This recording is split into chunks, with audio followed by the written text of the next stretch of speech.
Hello दोस्तों, अब हम जानेंगे महासुदर्शन काढ़ा के बारे में। महासुदर्शन काढ़ा का इस्तेमाल शरीर में रोग प्रतिरोधक क्षमता बढ़ाने, पुराने से पुराने सर्दी, खांसी, बुखार में तथा पाचन संबंधी दिक्कतों में भी किया जाता है। यह श्वसन संबंधी दिक्कतों के लिए अत्यंत लाभकारी है। शरीर के विभिन्न दर्द के लिए भी उपयोगी है। यह वात, पित्त और कफ को संतुलित करता है।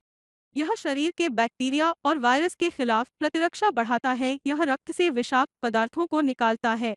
महासुदर्शन काढ़ा बनाने के लिए कई जड़ी बूटियों का इस्तेमाल किया जाता है।